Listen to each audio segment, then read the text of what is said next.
I want to welcome you all to the second annual Rise and Lead Summit.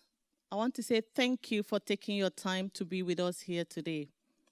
You're here because you want to join the conversation to drive equality in society. You're here because you want to see more women occupy senior leadership positions. Or maybe you're here to network and connect with people and at the same time learn the right skills to improve your leadership and impact. Today, we have set the stage for collaborative conversation, for dialogue, so that we can uncover best practices towards closing the gender gap. My name is Ebere Akadiri, and I am the founder of Rise and Lead Women, and also the CEO of Ataru Food and Spices.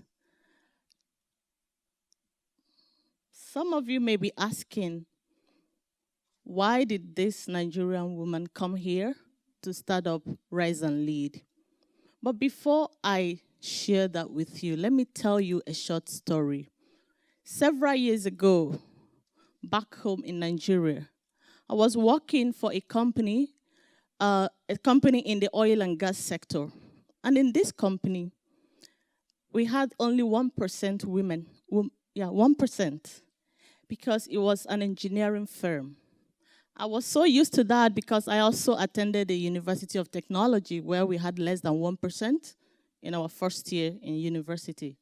So working in that company turned me into working like a man. And I enjoyed it.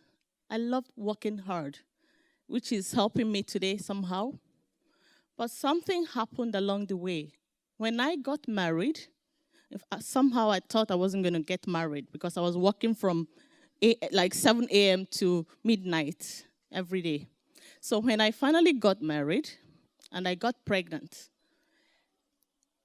the company felt I wasn't, adding much value anymore. And during a downturn, I was asked to leave, and I was 7 months pregnant. It broke my heart because I worked so hard for this company. I never went home. Like I said, I didn't think I was going to find any husband anywhere. I'm serious about that. My husband was working in that company. That was the only way we could. Because I gave my best. So I lost that job. I was heartbroken. But I was determined to rise. I was determined to make my career successful, despite the fact that I lost the job. Who was going to employ a 7 months pregnant woman? And thinking about it today, with all the movements going on, we didn't have this movement at that time. And this is why I am a strong advocate for women in leadership. Because I asked the question, if there was one woman on the decision-making table in that company, I'm 100% sure that the woman would have said, you can't let her go. 7 months pregnant, there was no woman. There was not even a single female manager in that whole company. They were all men. These type of harsh decisions are occurring in our corporate organizations today. These type of hard decisions are occurring in society. Why? Because we don't have diversity of thoughts and inclusion of women in decision-making positions. Like Puna would always say, it's not about women, it's about women in leadership. Bringing women to that position where decisions are made is what we are looking for here through Rise and Lead Women. It's not about having more women become this or just enter organization. Put the women where the decisions are made. So, I believe this is a cultural problem, that the ecosystem is unequal. The ecosystem is not structured to favor women. This is a problem, and we must change it. And that's why we're here. So what can we do to change this? We have seen and heard that there are only 5% of women in top leadership positions all over the world. and that between 15 years ago and today, it has only increased by 5%. So we need to do something about it. So why are we now starting Rise and Lead Women? Rise and Lead is focused on, on helping women to grow their careers professionally and personally so that they can be ready to get into those positions of leadership. So we are advocating for equal opportunities for all, for both men and women, so they can use their gifts and talents. Because I personally believe that every one of us has gifts and talents that can be used to better the world. And that in using those gifts, in exercising those gifts, we find fulfillment. We find our purpose. And thereby we can also prosper our family, ourselves, and society. So we cannot disallow some people to exercise those gifts. Last year, we started Rise and Lead Women, and most of you here today were here last year when we started. I started Rise and Lead Women with my co-founder, Poonam Barua, the CEO of Will India, and she's here with us today. And we welcome you, Poonam, to the Netherlands. And when we started, after the summit, one thing we did not want to do is to create another women network. Just a place where women come and chat and, just network. We started to grow people into leadership by education, through educating them to increase their leadership potential, to increase their leadership skills, so they can be ready to ask for those positions when they come up. As a result, we started what we call Connect to Grow. And in Connect to Grow, we were educating women to think about their personal leadership, their mindset, and moving them from one step to the other. Because leadership, you can't acquire it in one day. I hold a master's degree in leadership. So I know that you have to grow every day. Leaders are learners. They have to keep learning every day. So we've been doing that for like 3 quarters. We are training. We are bringing external speakers to help educate our women to become better leaders so they can make impact in society. But along the way, we realized something, that even after training these women and they get all these qualities of a leader, what if the door still does not open for them? What if, because as it is now, the ecosystem is unequal, there are men in all the leadership positions, right? And they have to open that door to let women come in. And we decided that it's also time to start mentoring the men, to start thinking about their biases. What is it that is stopping you? Why are you so sensitive? Why are men sensitive when you mention the issue of gender? Why? So we have to start touching their hearts.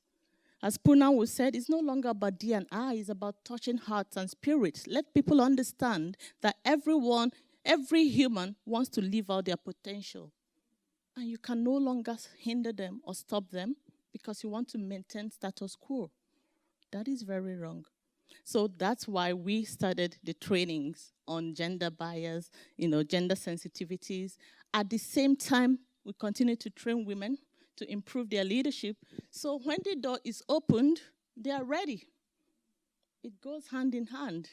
We can no longer be pushing women learn. We have to also get men to be open to accept that women have something to bring to the table. And that's the strategy we are adopting from now throughout next year. So in today's summit, what we have done is to invite experts, senior leaders, role models, to come share their leadership stories, share, how did they get to where they are today? What are the obstacles?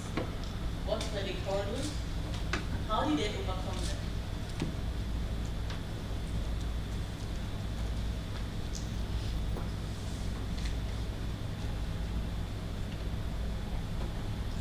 And so we have senior leaders who are coming here today, and And I want you to feel free to ask questions. It's going to be interactive.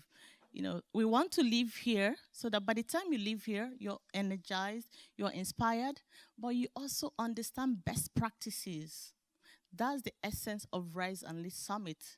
And that is how we want to move. We are opening a conversation and dialogue, but we have to take action. What actions are we going to take when we leave this place? For us, we believe that those in senior management positions should start considering sponsoring other women to come up. It's not about mentorship. Mentor is enough. We've mentored enough women. The ones we've mentored, it's time we bring them up. How can we open doors for them? Those are the conversations, the very hard ones that we're going to have with our male leaders, our female leaders in this room today. How can we move forward? And also we have a male panel, not male panel, it's mixed up a bit. And so they're also coming to share with us what are their fears. What do they want us to know? So we can work together. We can no longer continue to be men versus women. It cannot work. We must work together to close the gender gap. So for you, my question is, when you leave here today, what are you going to do to close the gender gap? I want you to open your heart, your mind. You might not have the answer now, but before you leave, I'll come back and ask you, how many women are you going to sponsor when you leave this place today? How many women who own businesses can you fund? Maybe you have the money to fund, it doesn't matter how much, to support them to grow and scale their businesses. These are all ways. How many people can you open doors for? Some interesting thing, I know some of our speakers are already doing this, I can tell you. Because when I spoke with them, I see what they are already doing. Maybe they can share those best practices so that when we leave here, we will be educated and learn, what to do, the best actions to take. There's no right or wrong one, but let's start something. Let's move this conversation on forward and let's take actions. Leaders take actions. They don't keep talking D&I every day. They take actions, they make it happen. When each and every one of us in this room decide to start taking actions, next year, they said by 2020, we should have 30% of women in top leadership. Of course, that's not going to happen, but let's make it at least move to 20% so that the other year we can close it completely. But we have to start somewhere, and we have to decide to achieve it. And here today, I also want you to have fun, connect with people, interact with people. We have 3-course meal upstairs for you. I'm a hospitality person, and I believe that food brings us together. So I cannot host an event, and during lunch I say, go find your way to eat. That's not me. So, so if you're watching your weight, not today. I want you to relax, eat as much as you like. Buffet set up for you. And by the time we finish this morning section, go out for lunch, we come back and meet the men here standing. Be nice to them, be kind to them with your questions. They are our allies. They're supporting us. And then we have Poonam Barua, my co-founder. She's going to open the keynote today. And Poonam, for the last 2 days, has been with us. She came in on Sunday. So we had this women leadership retreat for 2 days. And it was powerful, powerful testimonies. The women are already talking about the shift, the change, the mind shift.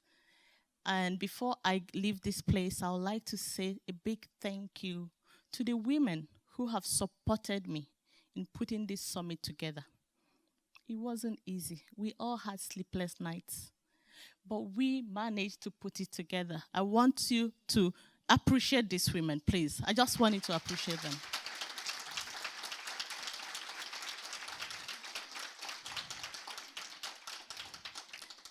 This summit has been put together through their sacrifices. So you also, when you leave here today, what sacrifice are you willing to make to support other women? That's my question for you. The ecosystem is unequal, it's not favorable to women. That is a problem, and we have to fix it. And that's why we are here. And I want to also, from the bottom of my heart, thank Marguerite. I don't know if she's here yet. Marguerite is the chairman of board of Aeon, and they sponsored us financially to put this summit together. And I do hope that next year, more companies will support us. Also, I would like to thank Elliott Lloyd. They also sponsored us financially, and they helped us to stay in this big place, eat all this food. And also my company that is called Ataro Food and Spices generously sponsored this event. Without these sponsors, there will be no event. That's the truth. There would be no. So I really appreciate them. And I would also like to appreciate the Women Network, our network partners. We believe in collaboration in a way that we bring people together. It is not about competition. It's about coming together, because together we can make a difference. Together we can drive this change and achieve it faster. So we have all of these women network who are supporting us, and their members are all here today. I would like to appreciate them. And to you who, most of you traveled from outside the country, somebody flew for 24 hours to be here with us. I think she's still sleeping. Yeah. Some people came from Belgium, Rwanda, so many people. And so many of you came from the Netherlands, left your work to be here with us today. I really say thank you. We appreciate you. And I do hope that when you leave this place, it will be worth it for you. Thank you very much.